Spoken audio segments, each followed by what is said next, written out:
हाँ तो भाई लास्ट क्लास के अंदर जो है वो हमने बलवन के बारे में पढ़ रहे थे। हमने जो है लास्ट क्लास के अंदर बात की थी कि जो बलवन है उसने दो तरह के डिपार्टमेंट बनाए थे। एक तो बनाया था दीवान अर्ज जो कि अपने आप में एक आर्मी डिपार्टमेंट था, और एक था दीवान वरीद जो कि अपने आप में स्पाई या फिर गुप्तचर डिपार्टमेंट था। इसके बाद जो है आगे की बात देखते हैं। बलवन जो है उसका एक बेटा था, उसका नाम था महमूद। बलवन का एक बेटा था, उसका नाम क्या था? महमूद। ये जो बलवन का जो बेटा था महमूद, वो मंगोलों के साथ लड़ते हुए मारा जाता है। किसके साथ लड़ते हुए मारा जाता है?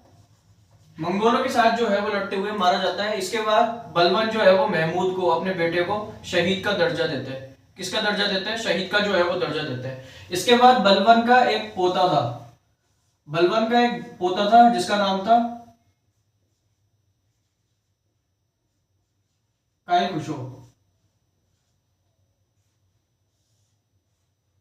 क्या नाम था? काई खुशो। बलवन जो है वो जाने से पहले अपने पोते काई खुशो को क्या बना देते हैं? अपना उत्तराधिकारी, अपना सक्सेसर।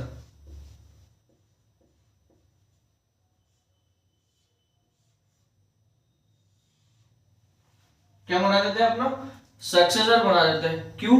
क्योंकि बलवन जो है वो पहले काई की बात से पूछता है कि आपको बनना है सुल्तान, काई की बात मना कर देता है। इसके बाद बलवन जो है वो काई खुशो को क्या बना देता है? अपना सक्सेसर बना देता है। लेकिन बाद में टर्क अमीरों की मदद से, किसकी मदद से?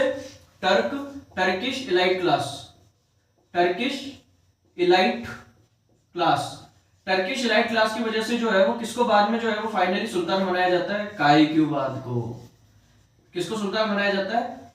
काईक्यूबाद को जो है वो सुल्तान बनाया जाता है, जिसका कार्यकाल 1286 से लेकर और 1290 तक था।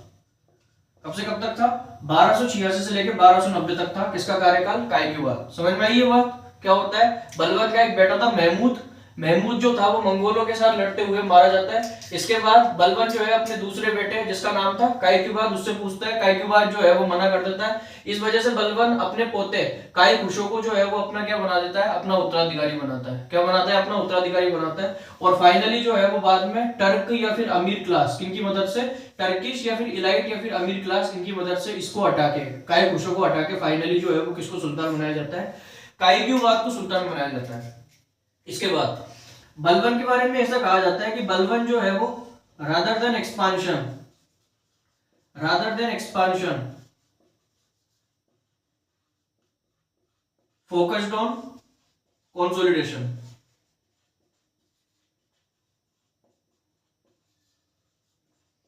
बलवन जो है वो एक्सपांशन छोड़ के किस पे फोकस करता था? कंसोलिडेशन पे फोकस करता था। इसका मतलब ये है कि बलवन जो है वो नहीं चाहता था कि वो ज्यादा से ज्यादा टेरिटरी ले।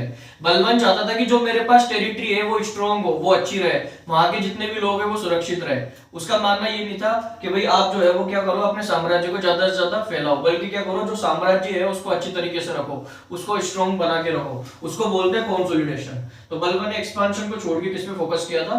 कंसोलिडेशन पे फोकस किया था। एक और बात याद रखनी है, 1258 के अंदर, 1258 के अंदर ये जो बलवन था, ये जो बलवन था, इसने मंगोलों का एक लीडर था जिसका नाम था हलाकू। हलाकू कौन था? मंगोलों का लीडर था हलाकू। उसके साथ मिलके जो है वो किसको मार दिया था? अब्बासिद कैलिफ को। अब्बासिद कैलिफ को जो है वो मौत के घाट उतार दिया था। किसने? बलवन और किसने मिलके?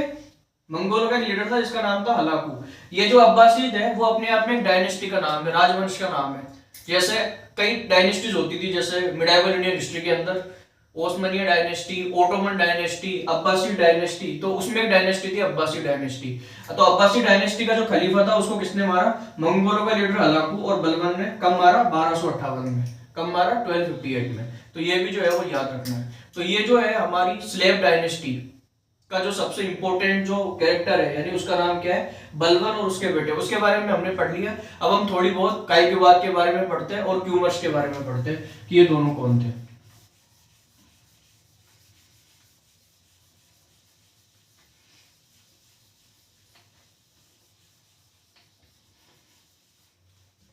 इसके बाद अगला कौन आता है? काईक्यूबाद।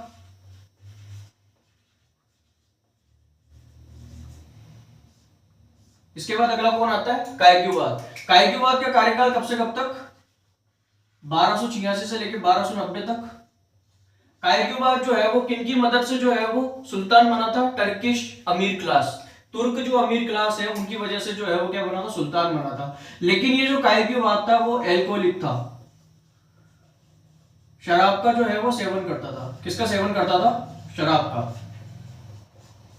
शराब का जो है वो सेवन करता था, और ये जो है वो काफी ज्यादा जो है वो क्या हो गया था, पैरालाइज्ड हो गया था। क्या हो गया था? पैरालाइज्ड हो गया था। इस वजह से जो है वो फाइनली अमीर या फिर इलाइट क्लास ने इसको हटा के, काइक्यूबाद को हटा के फाइनली जो है वो किसको अगला सुल्तान बनाया? ट्यूमर्स को। तो यानी कि ये डाउट जो है वो सबसे इंपॉर्टेंट है कि भाई स्लेव डायनेस्टी का, यानी कि जो दास जो डायनेस्टी है उसका जो सबसे लास्ट सुल्तान कौन था? तो वो था ट्यूमर्स। क्योंकि काइक्यूबाद 1290 में मर जाता है, लेकिन मेन यही था, इसी वजह से जो है वो इसको माना जाता है। लेकिन ट्यूमर्स था, क्योंकि 1290 में ही जो है वो कौन आता है? ट्यूमर्स आता है। किसकी मदद से? अमीर या फिर इलाइट क्लास की मदद से। वापस अमीर या फिर इलाइट क्लास इसको हटा देता है, क्योंकि ये एल्कोहलिक था, पैरालिसिस था।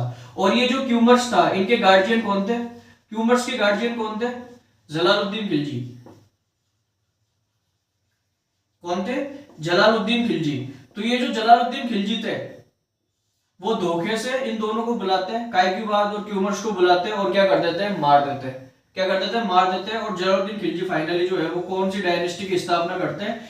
खिलजी डायनेस्टी की स्थापना करते हैं। किसकी स्थापना करते हैं? खिलजी डायनेस्टी की स्थापना करते हैं, जिसका कार्यकाल, जिसका टेन्योर 1290 से लेके 1320 यानी कि 1320 तक जो है वो चलता है, जिसके अंदर हम जलालुद्दीन खिलजी, अलाउद्दीन खिलजी, उनके कमांडर मलिक मुकद्दर, मुबारक खिलजी, इनके बारे में जो है हम क्या करते हैं? विस्तार से पढ़ते हैं। तो आज के लिए जो है वो इतना ही काफी है। बाकी नेक्स्ट वीडियो के अंदर जो है हम किसके बारे में पढ़ेंगे? खिलजी डायनेस्टी जो है बहुत ही अच्छे तरीके से शुरुआत करेंगे।